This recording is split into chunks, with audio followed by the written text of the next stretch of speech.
Hi students, welcome to Bosco Campus Vision.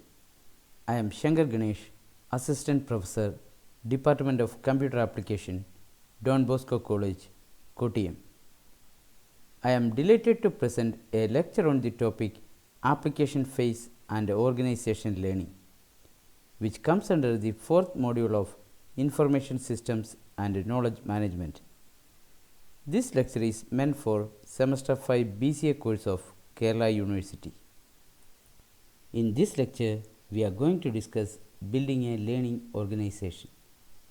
A learning organization is an organization skilled at identifying, creating, acquiring, transferring, sharing, and measuring the knowledge, taking it forward to a level of intellectual capital. It continues to modify its behavior to reflect new knowledge and insights. The organizations that are learning organizations translate new knowledge into new ways of behaving. They believe that policies, practices, systems specially intended and designed to learn and reflect are the building blocks that build a learning organization. Next, we can discuss the 5 component technologies. Peter Senge suggested 5 component technologies, namely systems thinking, mental modeling, shared vision, team learning, and personal mastery. David A. Garvin developed these 5 technologies in practical terms into 5 activities. The organizations which practice these activities are learning organizations. These activities are further divided into 7. They are systems approach to problem solving, experimenting prototyping, learning from on-doing past experience, that is study of success and failures, learning from others' experience, learning from best practices elsewhere, transferring and sharing the knowledge, and working towards building intellectual capital and property. Systems approach to problem solving.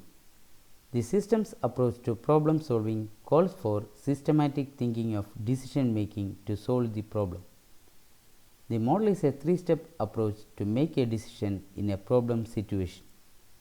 In the first phase, intelligence made of data, information, and knowledge is gathered and analyzed. In the second phase, the problem is modeled to generate solution alternatives, which could be several. In the third phase, decision maker chooses a criterion to select one alternative, a decision. Learning from experimentation and prototyping.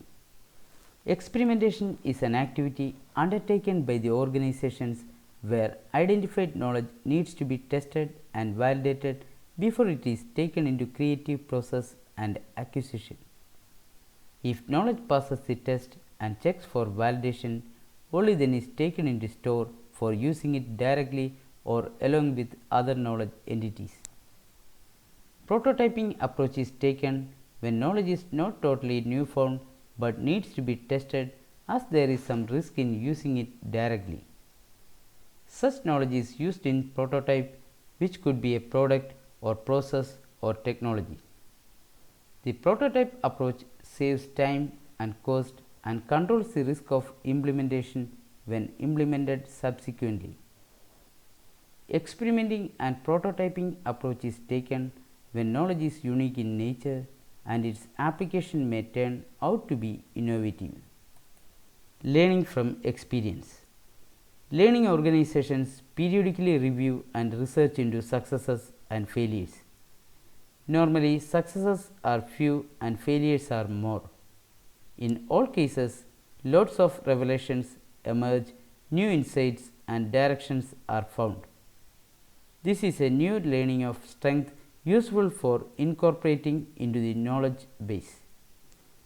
The study could be of product launches, new material usages, findings of quality improvement program, strategy successes and failures, and so on.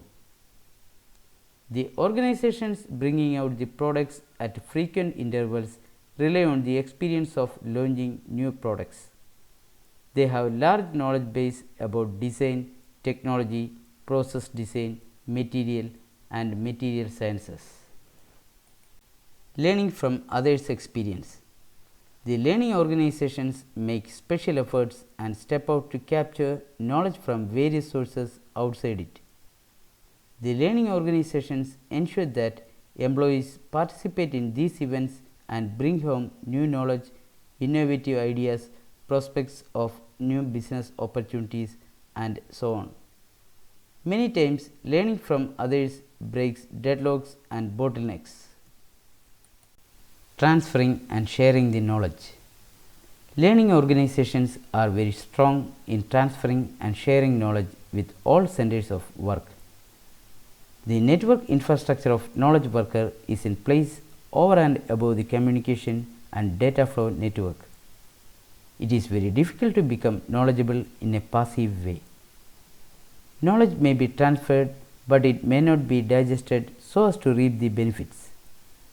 Hence, standard methods of reporting and posting are not effective. In this lecture, we have discussed building a learning organization.